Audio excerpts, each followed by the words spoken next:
Hello guys, in this video I'm going to share with you 5 fantastic books to help take your English to a C1 level and beyond. Apart from being an English teacher, I am also a student of languages, and in 2022 I passed the C1 Spanish exam, and reading played a huge part in my success. So let's take a look at my C1 reading recommendations. The first book is called The Subtle Art of Not Giving an F. This book is a self-help book, but it is a self-help book with a difference because it is extremely funny, and the author talks about his life and how he had to learn to change his outlook and, most importantly, to stop trying to be positive all of the time. So if you want to be entertained but also perhaps learn some new life skills, I highly recommend this book. Also, there is a Netflix documentary by the author coming soon. The next book is And Then There Were None by Agatha Christie.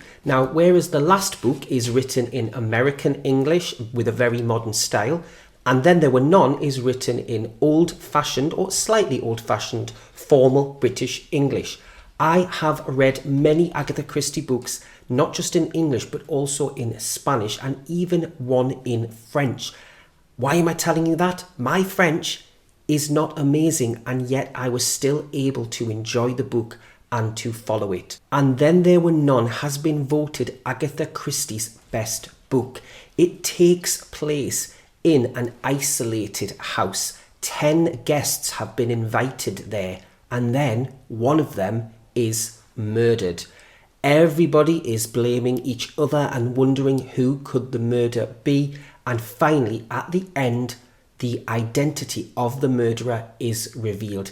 If you like murder mystery books, you will really enjoy And Then There Were None. And as an added bonus, if you enter the title in YouTube, there is actually a film version and a television series. So you can read the book and then watch the film version, or vice versa. Book number 3 is The $100 Startup by Chris Guillebeau. And on the front page you will see the words, "Fire your boss. Do what you love, work better to live more."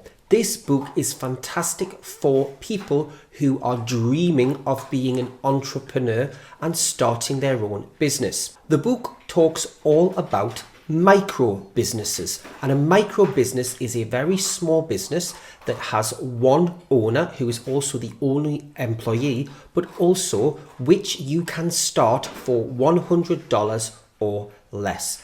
I found this incredibly inspiring, really interesting.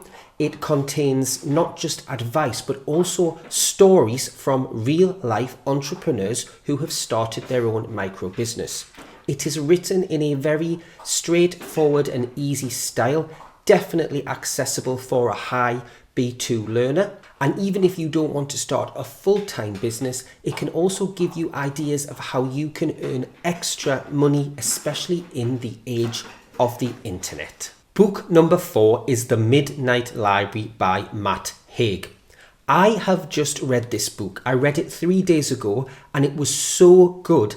I read the whole book in 1 day. Now, although it is harder than all of these books in this video, it is still definitely accessible for a C1 student of English. The book tells the fictional story of a character called Nora, and at midnight, on her last moment on Earth before she dies, she is given the chance to undo all of her regrets and to find out what her life would have been like if she had of chosen different paths.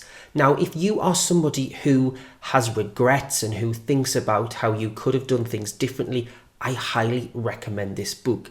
It is moving and it is also funny, and it's also really inspirational. It also has lots of positive reviews.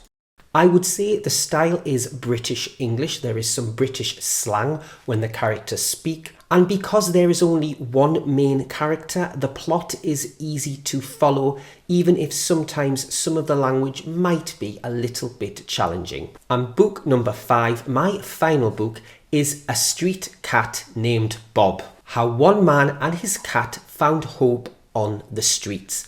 This is a true story. It is an autobiography, and it's all about a man who is homeless. And he is homeless because he has had many family problems. He's a young man.